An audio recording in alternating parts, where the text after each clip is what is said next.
नमस्कार विद्यार्थियों। मेरा आज का विषय है पाठ्य योजना। आज मैं आपके साथ में चर्चा करूंगी कि पाठ्य योजना क्या है, इसके क्या उद्देश्य हैं, क्या महत्व है, कौन कौन से सोपान हैं, और एक आपको पाठ्य योजना मैं दिखाऊंगी भी जो मेरे पास मेरे विद्यार्थियों ने मुझे बना के दी थी, ताकि आपको पाठ्य योजना बनाने में आसानी हो और कहीं पर कोई समझ ना आता हो तो आप उसे देख के समझ सकते हैं और पाठ्य योजना का निर्माण कर सकते हैं। तो आइए देखें कि पाठ्य योजना है क्या। किसी भी कार्य को करने से पहले उसकी योजना बनाना आवश्यक है। योजना बनाने से कार्य क्या होता है, आसान भी हो जाता है और उसके अच्छे परिणाम सामने आते हैं और कार्य को कुशलतापूर्वक किया जा सकता है। एक अध्यापक को शिक्षण से पहले पाठ्य योजना बनानी चाहिए, क्योंकि पाठ्य योजना शिक्षण से पहले की तैयारी है। अध्यापक को कक्षा में जाने से पहले पाठ्य योजना का निर्माण करना चाहिए, ताकि उसे कक्षा में पढ़ाने के दौरान कोई परेशानी का सामना न करना पड़े। डैलिस के अनुसार कक्षा में जाने से पूर्व शिक्षक को पूरी तैयारी कर लेनी चाहिए, क्योंकि शिक्षण की प्रगति के लिए कोई भी बात इतनी बाधक नहीं है जितने की शिक्षक की अपूर्ण तैयारी। आई के डेविस के अनुसार शिक्षण व्यवस्था के सभी पक्षों के व्यवहारिक रूप का आलेख ही पाठ्य योजना है। इस प्रकार एक शिक्षक के शिक्षण कार्य की सफलता और असफलता उसकी योजना पर निर्भर करती है। जो शिक्षण कार्य पहले से ही नियोजित होगा वह सफल होगा, और जो नियोजित नहीं होगा उसकी सफलता की उम्मीद कम हो जाती है। इसीलिए एक अध्यापक को हमेशा ही शिक्षण करने से पहले उसकी योजना अवश्य बना लेनी चाहिए। पाठ्य योजना शिक्षण की पूर्ण तैयारी है। शिक्षक को पूर्ण निर्धारित कर लेना चाहिए कि उसे क्या पढ़ाना है, कैसे पढ़ाना है और किस तरीके से पढ़ाना है, ताकि उसका शिक्षण कार्य अच्छा और प्रभावशाली तरीके से हो सके। अब आइए देखते हैं पाठ्य योजना का प्रारूप। प्रारूप मतलब ढांचा, संरचना कैसी है इसकी। इसमें हम हार्वर्ड पाठ्य योजना के बारे में देख रहे हैं। सबसे पहले है योजना। योजना के अंतर्गत जो शिक्षक है उसे अपना विषय वस्तु देखना होता है, उसे अपने मस्तिष्क में जो है चेतन में उसको क्रमबद्ध करना होता है कि उसे किस किस तरीके से कदम कदम दर आगे बढ़ना है। उसके बाद है प्रस्तुतिकरण। प्रस्तुतिकरण में अपना विषय वस्तु विद्यार्थियों के सामने कैसे प्रस्तुत करना है, किस विधि से करना है, ये निश्चय किया जाता है। उसके बाद है तुलना एवं समरूपता, कि विद्यार्थी विषय से संबंधित कितना ज्ञान उनके पास पहले से है और उस ज्ञान को कैसे जांच के अपने ज्ञान के साथ जोड़ना है।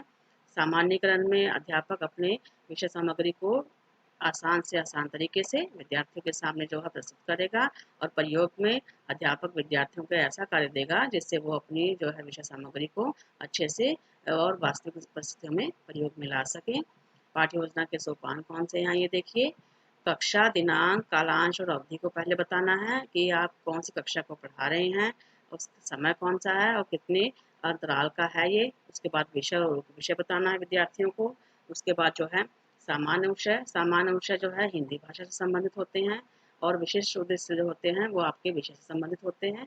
सहायक सामग्री। सहायक सामग्री में सामान्य सामग्री तो कक्षा, चौक, श्यामपट्ट वगैरह हैं, और जो विशिष्ट सामग्री है वो आपके विषय से संबंधित होगी। पूर्व ज्ञान परीक्षा में आपने विद्यार्थियों के ज्ञान को जांचना है कि विद्यार्थियों को आपके उप विषय से संबंधित कितनी जानकारी पहले से है। उद्देश्य कथन में अध्यापक जो है अपने विषय के बारे में विद्यार्थियों को बताएगा। प्रस्तुतिकरण में विद्यार्थी अध्यापक अपने विषय को विद्यार्थियों के सामने प्रस्तुत करेगा, उसमें अपनी तकनीकी सहायक सामग्री आदि का प्रयोग करेगा। पुनरावृत्ति दोहराई कर सकते हैं इसको हम। इसमें सारा कार्य दोहराया जाता है और विद्यार्थियों से प्रश्न पूछे जाते हैं, और अंत में जो है विद्यार्थियों को गृह कार्य दिया जाता है। आगे है पाठ्य योजना के उद्देश्य, कि एक पाठ्य योजना निर्माण के क्या क्या उद्देश्य हैं, कि इससे क्या क्या लाभ हो सकता है, क्या इसका जो है उद्देश्य है जिसे रख के एक पाठ्य योजना बनाई जाती है। सबसे पहले है शिक्षण कार्य को प्रभावशाली बनाना, कि पाठ्य योजना से जो है शिक्षण को प्रभावशाली बनाया जा सकता है, कमियों को दूर किया जा सकता है। अध्यापन का जो अध्यापक है उसका शिक्षण पर पूरा पूरा प्रभाव बनाए रखने के लिए भी योजना बहुत आवश्यक है। शिक्षण में रुचि और उत्साह बनाने के लिए जो है शिक्षण प्रक्रिया के दौरान जो समस्याएं हैं उसको पहले से ही देख के पहले से ही दूर कर लिया जाना चाहिए, ताकि शिक्षण में वो रुकावट ना बने। कक्षा में शिक्षण के समय जो है समय का सही सही प्रयोग करने के लिए भी पाठ्य योजना आवश्यक है। अच्छी शिक्षण विधि का चुनाव, विषय से संबंधित कौन सी विधि सही रहेगी विद्यार्थियों के लिए, उसका चुनाव भी हम पाठ्य योजना के दौरान ही कर लेते हैं। अध्यापक में आत्मविश्वास की वृद्धि होती है। यदि अध्यापक पहले से ही तैयार है, सारा पाठ नियोजित है, कदम कदम उसके सारे निश्चित हैं, तो उसमें अवश्य आत्मविश्वास की वृद्धि होगी। पाठ्य योजना के कारण शिक्षक को पता रहेगा कि उसे वो पाठ कितने समय में करवाना है और किस विधि से करवाना है। समय और ऊर्जा की बचत होगी, क्योंकि सोचने विचारने में जो है समस्याओं को दूर करने में, शिक्षण के दौरान जो समस्याएँ आने वाली हैं उसे उस समय दूर करने में समय व्यर्थ नहीं होगा, क्योंकि उसकी योजना हमने पहले से बना रखी है सारी। अध्यापन कार्य को विद्यार्थी केंद्रित बनाना, अध्यापक जो है वो पहले से ही विषय वस्तु के बारे में सोच विचार के आया है, सारी विधियाँ चुन के आया है, तो वो पहले से ही निश्चित है कि विद्यार्थियों के अनुसार ही होगा, विद्यार्थी केंद्रित होगा।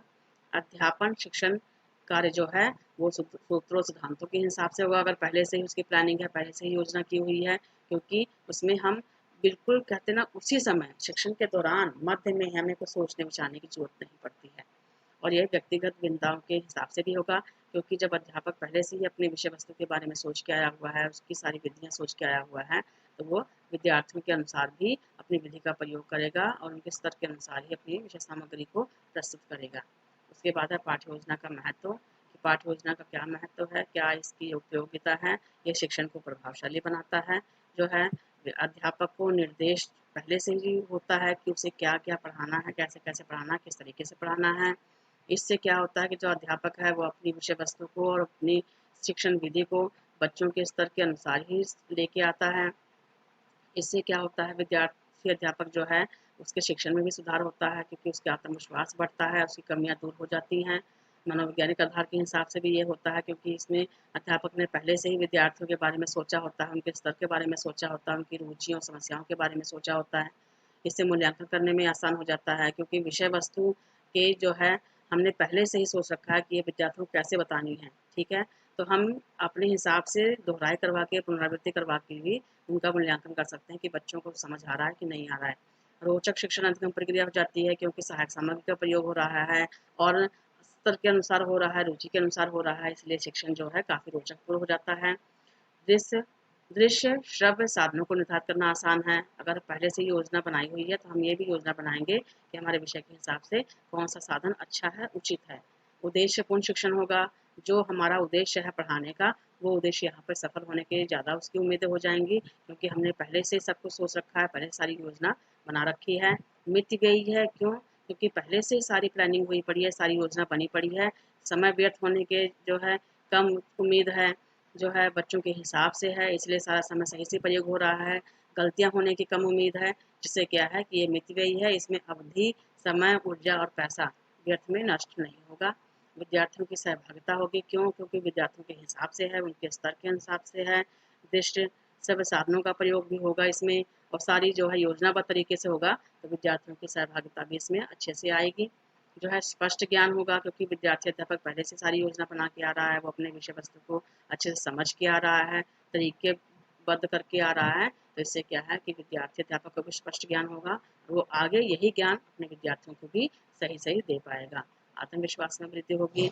अध्यापक जो है पहले से ही सब कुछ समझ के आ रहा है, सारा कुछ बना के आ रहा है, सारा योजनाबद्ध तरीके से कर रहा है, तो गलतियां कम होने की उम्मीदें हैं, तो उसके आत्मविश्वास में स्वयं ही वृद्धि हो जाएगी। ज्ञान का स्थायित्व होगा, दृश्य श्रव्य साधनों का सही तरीके से प्रयोग होगा, सही विधि का प्रयोग होगा, तो जो ज्ञान है वो काफ़ी समय तक बच्चों के जो है मस्तिष्क में स्थायी तरीके से विद्यमान रहेगा। शैक्षणिक वातावरण इससे होगा, क्योंकि विद्यार्थी और अध्यापक दोनों ही रोचक तरीके से शिक्षण अधिगम कर रहे हैं और भागीदारी भी कर रहे हैं, तो शैक्षणिक वातावरण एक अच्छा होगा, जिससे क्या है उनको पढ़ने में और सीखने में आसानी होगी। ज्ञान का स्थायित्व होगा, विषय वस्तु की दोहराई, अभ्यास, गृह कार्य आदि पहले से ही नियोजित हैं। क्या उनको गृह कार्य देना है, दोहराई कैसे करवानी है, ये सब पहले से ही बनाया गया है, तो इससे क्या होगा, जो ज्ञान विद्यार्थियों को मिलेगा उनके दिमाग में काफ़ी लंबे समय तक विद्यमान रहेगा। इससे क्या होगा कि जो ज्ञान है उनके दिमाग में स्थायी रूप से जो है उनको समझ आ जाएगा और उन्हें हमेशा ही याद रहेगा। तो ये था विद्यार्थी हमारी पाठ्य योजना के बारे में जो है पूर्ण ज्ञान। आगे मेरे पास एक पाठ्य योजना का सैंपल है, जो मैं आपको दिखाना चाहती हूँ, ताकि आप इसको देख के समझ सकें। इसका पहला जो है साधारण सामग्री है, फिर विशेष सामग्री, फिर साधारण उद्देश्य, फिर विशेष उद्देश्य। विशेष उद्देश्य को हम बनाने के समय ये ध्यान रखेंगे कि जो विशेष उद्देश्य हैं ये ब्लूम्स टैक्सोनॉमी के अनुसार बनेंगे, जिसमें हम कॉग्निटिव, अफेक्टिव और साइकोमोटर तीनों उद्देश्यों पे जो है एक एक उद्देश्य को कम से कम शामिल जरूर करेंगे यहाँ पे हम। उसके बाद है व्यवहारिक उद्देश्य। व्यवहारिक उद्देश्य ऐसे हों जिन्हें परखा जा सके, जांचा जा सके जो है। उसके बाद व्यवहारिक प्रवेश परीक्षा है जो है, जिसमें हम प्रश्न पूछेंगे, फिर विषय की घोषणा हो जाएगी और उसके बाद अपने विषय का प्रस्तुतिकरण करेंगे, जो कि विद्यार्थियों को क्या पढ़ाया जा रहा है, किस तरीके से पढ़ाया जा रहा है, सारा इसमें आ जाएगा। अगर आपका पाठ लंबा है, आपका विषय लंबा है, तो आप मध्य दोहराई भी करवा सकते हैं जो है। उसके बाद फिर से अपना पाठ चलेगा और फिर उसके बाद जो है सारा पाठ पढ़ाने के बाद उसका साधारणीकरण करेंगे, उसको सामान्य सरल भाषा में बच्चों को एक बार फिर से समझाएंगे और फिर पुनरावृत्ति होगी, जिसमें आप बच्चों के ज्ञान को, समझ को परखेंगे और अंत में जो है उन्हें गृह कार्य दिया जाएगा, जो बच्चों के हिसाब से उचित और प्रभावशाली तरीके से उन्हें दिया जाना चाहिए। तो ये है हमारा विषय जो आज का हमने किया है, पाठ योजना। तो यही था हमारा एक पाठ योजना का उद्देश्य और उसके सोपान, और एक हमारे पास जो था एक पाठ योजना का सैंपल जो मैंने आपके साथ में जो है शेयर किया है यहाँ पे आज। तो नमस्कार विद्यार्थियों।